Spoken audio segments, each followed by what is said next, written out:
deceive. The teddy bears are here to play. If you don't come play with.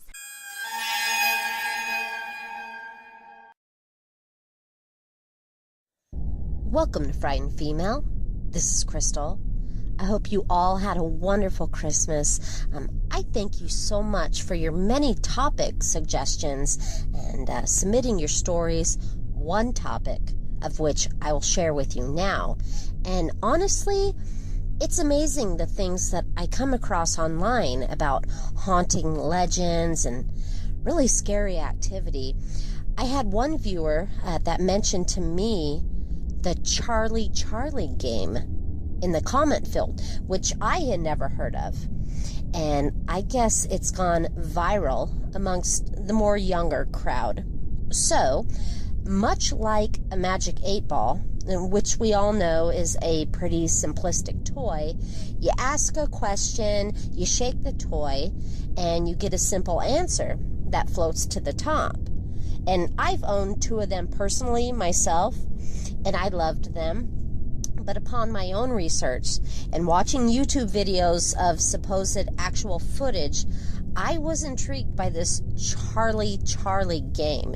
And honestly, I wouldn't call it a game. They're calling it Charlie Challenge. I call it Charlie, don't do it. But upon further reading, I came across the following. It says, "We do not advise you to try this challenge!" Explanation point. Here are a few things that you need to know about the Charlie challenge. But do not start to summon spirits and blame it on us. Now, you need 2 pencils. This challenge takes 2 pencils on a piece of paper in the form of a cross. And you write yes and no in 4 boxes formed by the cross. So then you ask the question, Charlie, are you there? If the pencil rolls toward yes, folks are often running, literally running away. Yes and no can then be erased from the squares and then filled with questions that are to be answered. The challenge has been played by thousands of young people, testing its reality. Some have found out the hard way and have been physically attacked by this demon.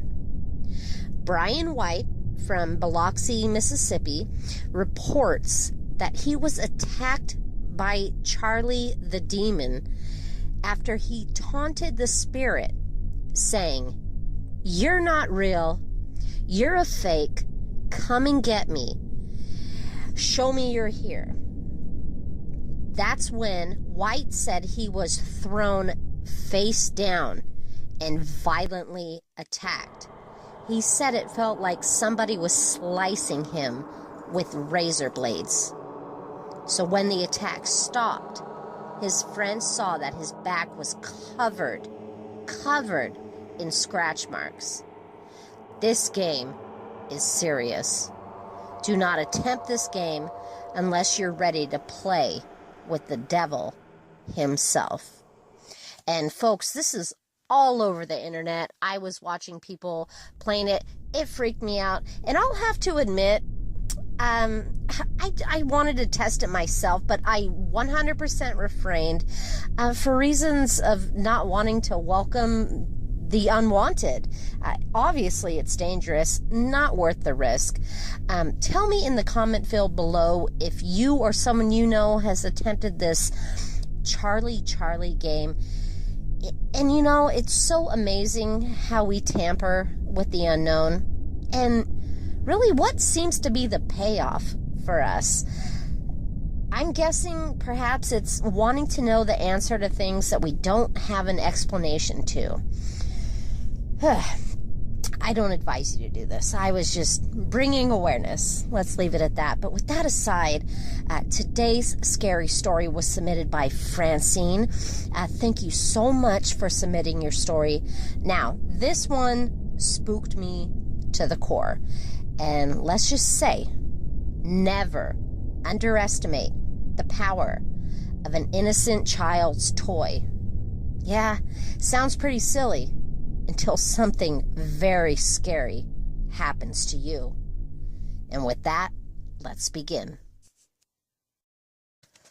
So last fall, something happened to me that I still to this day cannot explain. It was probably one of the most frightening things that I've ever experienced, but is hands down the truth, and I felt compelled to share my story. So my ex-husband and I have a 6-year-old named Jeffrey that we share custody of back and forth. So I'll get my son for 1 week, and he'll get him for the other. And it's a struggle, but we managed to make it work. The weeks that I spent without him were both good and bad.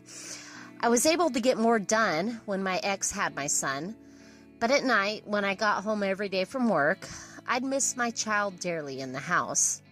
So I came up with an idea. I went to the toy store during the afternoon and purchased one of those teddy bears that record what you say when you press its hand, and then it plays it back to you when you squeeze its tummy. So then I would ask my son to say something into the bear right before he left with his father for the week. That way, while he was gone, I could squeeze the bear's tummy and then hear my son's voice. Yes, I know it sounds corny, but I'm so attached to my boy. And this was just a nice way of keeping him close when he wasn't around. The bear was more for me than it was for him. And he was still 5 at the time, and it was the week before his 6th birthday. I had lots of party planning to do, and I was getting Jeffrey ready to see his father for the next 7 days while I got things prepared. I asked my son to say something into the talking teddy bear right before we left. He squeezed the paw of the stuffed animal and said, "I love you, Mommy. It's almost my birthday." I smiled and giggled. So then we squeezed the bear afterwards, and it repeated back the same words. So with that, we left. I dropped Jeffrey off with his dad and made my way to the grocery store. I was a mess. I had no idea what kind of cake I should bake, what kind of frosting to get.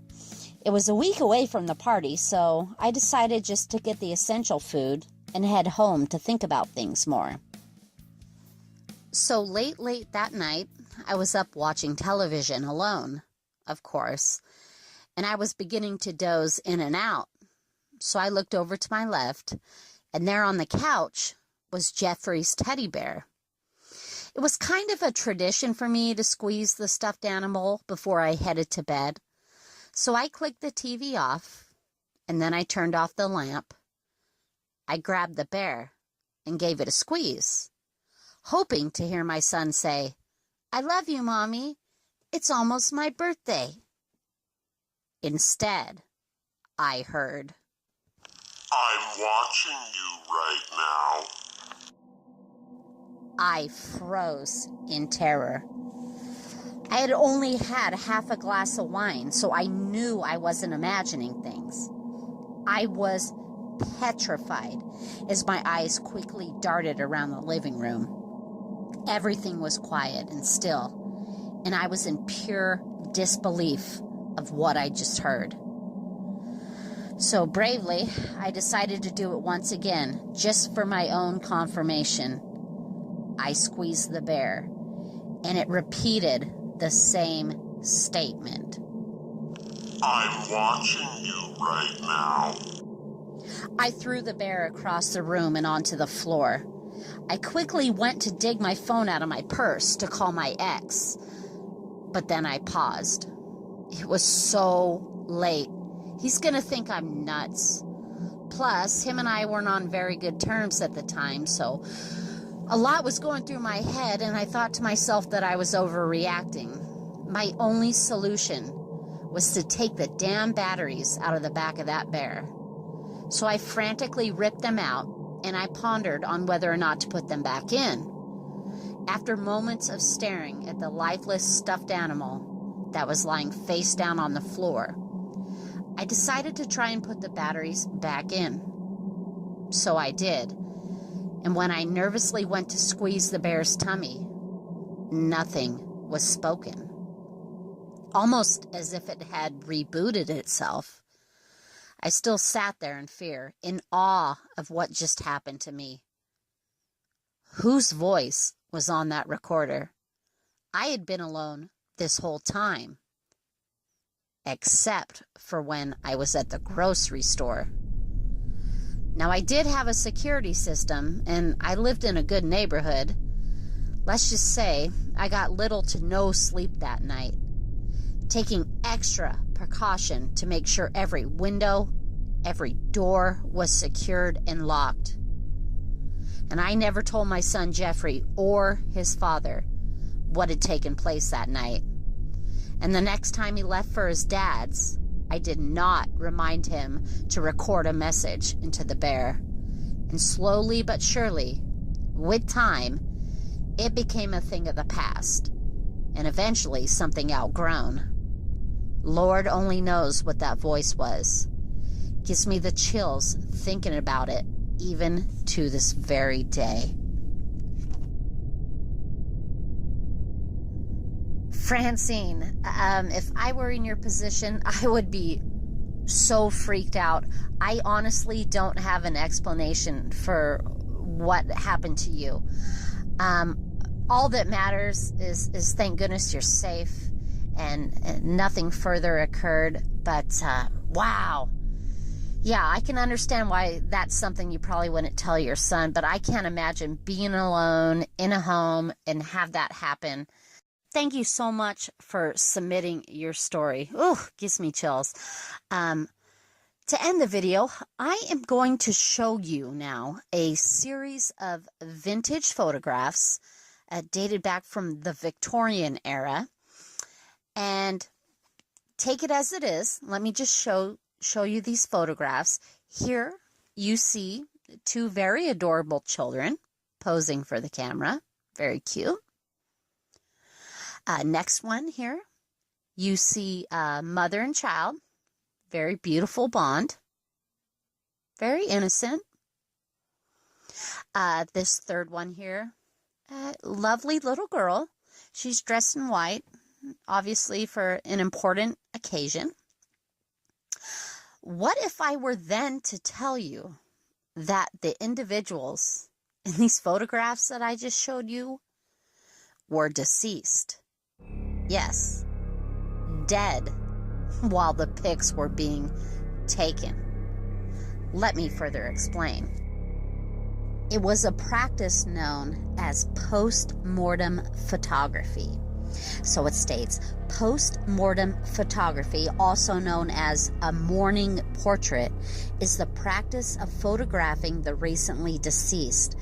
Now, these photographs of deceased loved ones were a normal part of American and European culture in the 19th and early 20th centuries. Commissioned by the grieving families, post-mortem photographs not only helped in the grieving process, but often represented the only visual remembrance of the deceased and were among a family's most precious possessions. And this was a common thing, and I never knew it existed until I did some research. And they had special photographers that did just post-mortem photography. And they had special stands that they would prop the corpses up on, or as you could see right here, you notice that the little child is sitting on someone's lap holding them up. So they used to use like trickery in the photography, but I thought it was really interesting. I had never seen anything like it in my life. I thought it was something that I would like to share with you. But you guys, thank you so much for watching. See the description box below. If you have a true scary story of your own that you would like to share, send it my way. Please like and subscribe to my channel. Most importantly, please be safe. Be aware of your surroundings. And remember to always lock your door. Scare you later.